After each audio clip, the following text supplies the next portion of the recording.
Annyeonghaseyo, ketemu lagi dengan aku Ri di channel Houghtonberry. Ketemu lagi kita di rumah yang baru. Karena kesibukan admin, jadi channel Keheart Indonesia dijadiin satu di channel Houghtonberry ini. Semoga kamu tetap suka dan subscribe bagi yang baru datang. Kali ini aku akan review drakor yang lagi tayang di salah satu TV nasional, judulnya Revolutionary Love. Tetap di channel ini sampai selesai. Revolutionary Love atau Byeon Hyuk's Love saat ini sedang tayang di Trans TV setiap hari Senin sampai dengan Jumat jam 9.30 waktu Indonesia bagian drakor. Enakan di rumah aja ada TV yang nayangin drakor bagus. 3 pemain utamanya adalah Choi Siwon, Kang Sora, dan Keum Myung. Revolutionary Love bercerita tentang cowok, ada orang kaya, konglomerat di sana, chaebol namanya, yang jatuh cinta dengan cewek anak orang biasa. Sebenarnya cerita kayak gini udah banyak dan biasa sih temanya, tapi bagusnya drakor adalah cerita yang biasa ini dikemas menjadi cerita yang luar biasa sampai kita kecanduan nontonnya. Revolutionary Love membawa kesegaran cerita karena ini termasuk dalam genre komedi romantis. Choi Siwon sebagai Byeon Hyuk, arti namanya sendiri adalah revolusioner, jadi judulnya Revolutionary Love atau Byeon Hyuk's Love. Dia adalah anak konglomerat yang manja dan lugu-lugu konyol gitu, tapi dia punya hati yang tulus. Byeon Hyuk punya seorang kakak laki-laki yang bernama Byeon Woo-sung. Perannya antagonis di sini. Dia pintar dan rasional bila dibandingkan dengan Byeon Hyuk. Byeon Hyuk juga punya seorang adik perempuan yang bernama Sina. Ayah mereka keras dan punya cara sendiri untuk mendidik ketiga anaknya ini. Ibu mereka yang agak manja selalu mendukung Byeon Hyuk. Kadang kalau aku lihat dia tingkah konyolnya si Byeon Hyuk ini mirip-mirip dengan ibunya, sedangkan untuk kepintarannya dalam menyelesaikan sesuatu dengan caranya sendiri yang unik ini mirip dengan ayahnya.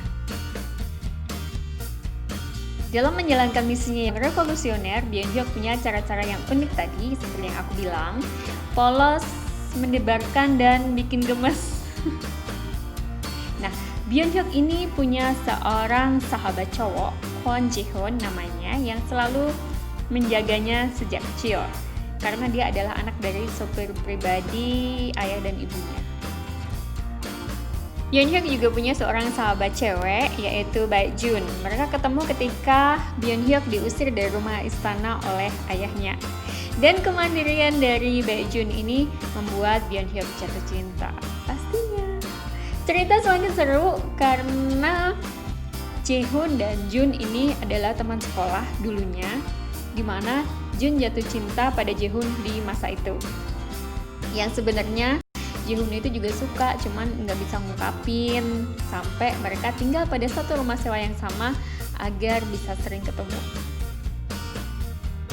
Kalau mau dilanjutin perputaran hati yang jatuh cinta ini gede banget circle-nya, dan ini juga salah satu daya tarik dari drama Revolutionary Love, di mana Byeon Hyuk jatuh cinta pada Baekjun. Baekjun jatuh cinta pada Kwon Ji-hoon dulu. Ji-hoon juga cinta tapi nggak pede.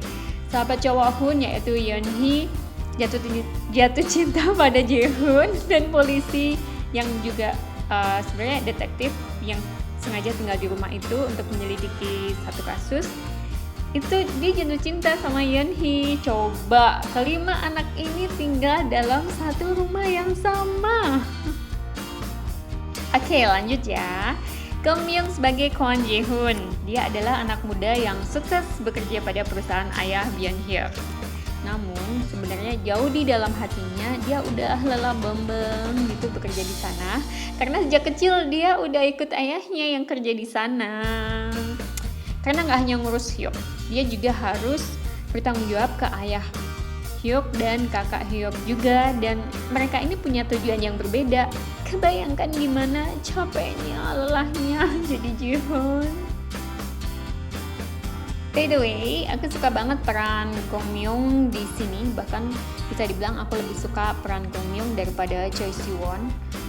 karena mungkin aku seringnya memang second merit syndrome ya. Penting gak sih? Tapi bagus. Tokoh Kwon Jae Hoon di sini menurut aku dia memang lebih memikat daripada Byeon Hyuk itu sendiri. Kang Sora sebagai Bae Hoon. Hoon adalah anak dari keluarga biasa dan dia sangat mandiri, bekerja siang malam, bekerja part-time untuk mencapai tujuannya. Seiring berjalannya cerita, terungkap bahwa ayah Bae Hoon adalah mantan pegawai di perusahaan ayahnya, Byeon Hyuk, yang dijadikan tumbal atas kesalahan perusahaan. Revolutionary Love diperankan oleh pemain utama cowok Choi Siwon atau kita kenal sebagai Siwon. Di Indonesia dia udah gak asing, ada iklan mie instan juga, bahkan dia udah bisa berbahasa Indonesia. Kalau kamu ikuti tweetnya, dia sering nge-tweet pakai bahasa Indonesia. Aku gak usah bahas Siwon banyak-banyak, karena aku yakin kalau kamu pasti udah pada lebih ngerti daripada aku.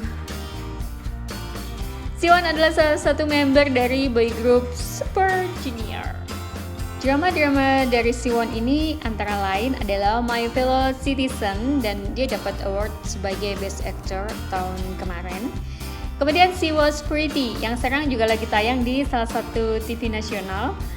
Siwon juga pernah bermain di drama Taiwan Glamorous Challenge. Kapan-kapan aku review drama Taiwan deh. Bagus-bagus juga kok.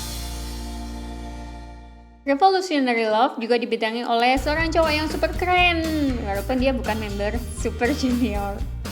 Dia adalah member boy group Surprise, Kang Myung. Boy group Surprise ini idola aku banget. Isinya visual semua, gila, keren semua. Kalian pasti tahu Seo Kang Joon di When the Weather is Fine atau Lee Tae Hwan di W Toward Connected. Mereka juga merupakan member dari Surprise. Ada 5 orang di boy group ini. Kang Myung punya saudara cowok, dia adalah member dari boy group NCT, yaitu Doyoung. Agak beda sih wajahnya. Oke, drama Kang Myung antara lain Bride of Habaek, kemudian Feel Good Today, dan yang baru tahun kemarin adalah Be Melodramatic. Sedangkan pemain utama wanita di Revolutionary Love ini adalah Kang Sora sebagai Bae Hoon. Drama Kang Sora yang lain adalah My Lawyer Mr. Joe, Warm and Cozy, dan yang keren bikin aku kaget banget pas nonton The Beauty Inside adalah Kang Sora muncul sebagai diri dia sendiri. Nah, untuk tahu gimana ending dari drama ini, ikutin terus dramanya di Trans TV. Tinggal beberapa episode terakhir. Oke, selamat menonton dan tetap patuhi protokol kesehatan. Dukung terus channel ini dengan subscribe, comment, like, and share. Sampai ketemu di review berikutnya. Sarangi, annyeong. Tips buat kamu biar nggak saltum ke kantor. Buat kamu yang sering salah kostum, harusnya pakai batik, ternyata kamu pakai polos. Nah, aku kasih tahu cara aku, yaitu kalau hari libur gini, Sabtu atau Minggu, kamu udah siapin baju untuk 1 minggu ke depan. Kayak aku gini nih, aku udah siapin baju untuk Senin, Selasa, Rabu, Kamis, Jumat, termasuk dengan tas, name tag, dan sepatunya. Selamat mencoba, semoga berhasil.